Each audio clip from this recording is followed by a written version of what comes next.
Hello everyone. नमस्कार। मेरा नाम अभिजीत यादव है और आज की वीडियो में हम बात करेंगे कि प्रीलिम्स 2021 के लिए आप सीसैट की प्रैक्टिस किस तरीके से कर सकते हैं। तो लेट्स बिगिन। ये मेरे बारे में कुछ बेसिक जानकारी है। जो लोग मुझसे पहली बार मिल रहे हैं यहाँ इसे देख सकते हैं। एंड अगर आप चाहते हैं किसी टॉपिक में मैं वीडियो बनाऊँ तो आप नीचे कमेंट्स में या ट्विटर या इंस्टाग्राम पे मुझे उस बारे में बता सकते हैं। तो सबसे पहली चीज़ तो है कि सीसैट के बारे में आपको जानना है कि भाई चार बेसिक जो इंपॉर्टेंट सेक्शंस हैं आपके, वो है basic mathematics, comprehension, logical reasoning, general mental ability. तो मेजर जो दिक्कत लोगों को रहती है वो logical reasoning and basic mathematics में रहती है। कभी कभार कॉम्प्रिहेंशन में भी प्रॉब्लम हो जाती है। बट आपको ये याद रखना है कि ये एक क्वालिफाइंग पेपर है। क्वालिफाइंग पेपर है तो मतलब आपको एक मिनिमम नंबर ऑफ मार्क्स चाहिए यहाँ पे। एंड इसमें आपको बहुत ज़्यादा इस डिटेल में नहीं जाना है कि क्या करना है, कैसे करना है। अगर आपको कोई चीज़ डिफ़िकल्ट लगती है उसे छोड़ दो, बट इंश्योर कि भी आप सारी चीज़ें ऐसा ना करो कि भाई चार में से तीन आपने छोड़ दी। आप किसी एक चीज़ को यहाँ पे इग्नोर कर सकते हो because it's a qualifying paper. So these are the kind of trade offs जो आप कर सकते हैं यहाँ पे। बट द आइडिया इज़ कि एटलीस्ट 2 से 3 आपके स्ट्रॉन्ग होने चाहिए यहाँ पे, राइट। सो बेसिक मैथ्स कैसे कर सकते हैं आप? एन क्लास 7 to 10 की जो हैं वहाँ से concepts like simple interest, compound interest, data interpretation, जहाँ पे आप ग्राफ्स एंड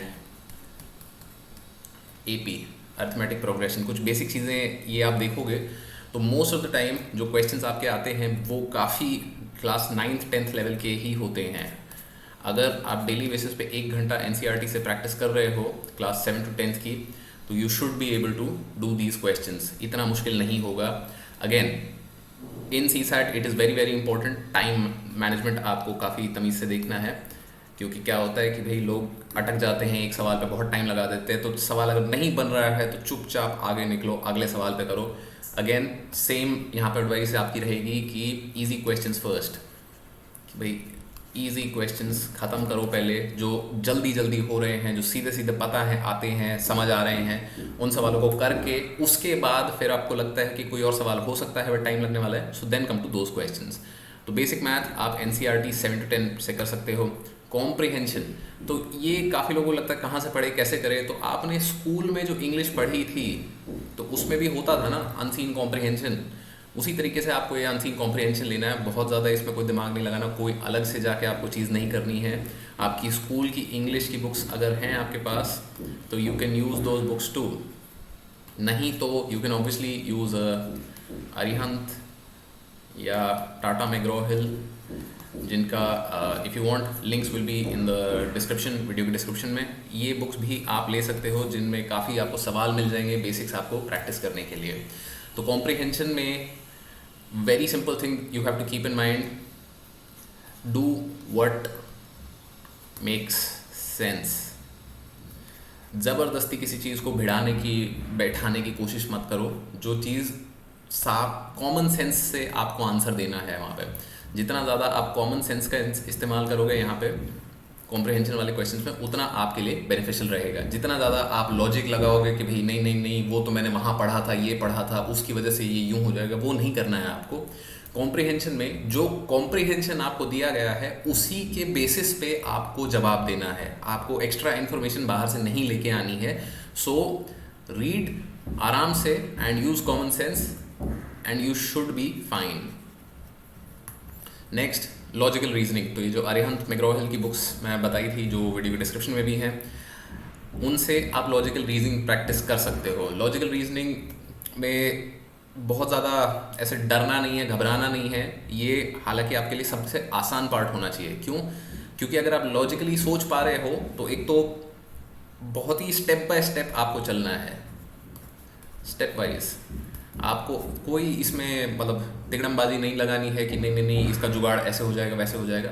आपको स्टेप वाइज चलना है। ज़्यादा हो जाए तो जो इन्फॉर्मेशन आपको दी गई है उसकी एक टेबल बना लो कि भाई बहुत सारी इन्फॉर्मेशन दी गई थी, ABCD पॉइंट एंड 1 2 3 4 एंड इनको टिक करते रहो ऐसे जो भी जहाँ भी मैच हो रहा है। तो इस तरीके से आप एक टेबल अगर बना लेते हो। लॉजिकल रीजनिंग में सबसे बड़ी दिक्कत ये होती है कि हमें सवाल को एक्शन पॉइंट्स में बदलना है। जो क्वेश्चन का लैंग्वेज है उसको हमें इंफॉर्मेशन पॉइंट्स में बदलना है। तो जब आपने एक बार ये कर लिया, इन्फॉर्मेशन पॉइंट्स में बदल लिया, तो उसके बाद लॉजिकल रीजनिंग के सवाल इतने मुश्किल नहीं रहते। ये किताबें, इनसे आप इन सवालों को प्रैक्टिस कर सकते हो। नहीं तो आप PYQs भी देख सकते हो। 2020 का पेपर मैं नहीं बोलूँगा PYQ में देखने के लिए, क्यों? क्योंकि 2020 का पेपर जनरली वैसे भी जितना CSAT आता है उससे काफ़ी ज़्यादा टफ था। सो आपको मान के चलना है कि उस लेवल का पेपर आएगा, बट उस लेवल का पेपर देख के आपको ये भी नहीं करना कि भाई डर लग गया, काम ही नहीं हो रहा, कुछ नहीं हो रहा, right. And finally general mental ability में बहुत ज़्यादा कुछ आपको नहीं करना होता। यहाँ पे बेसिक ऐसे सवाल आते हैं विच इज़ कि भाई आपको कोई सीरीज़ दे दी जाएगी 1 2 5 9 एंड आपको नेक्स्ट बताने हैं क्या नंबर हो सकते हैं। इस तरीके के बेसिक सवाल होते हैं। अगर इमीडिएटली आपसे नहीं हो रहा है, छोड़ दो, कोई दिक्कत नहीं है। क्यों? Again remember, it's a qualifying paper. But अगर आपको लगता है कि टाइम लगा के आप इन्हें कर सकते हो, so first do the easy questions and उनके बाद जनरल मेंटल एबिलिटी वाले क्वेश्चंस पे आप आ जाइए, करिए।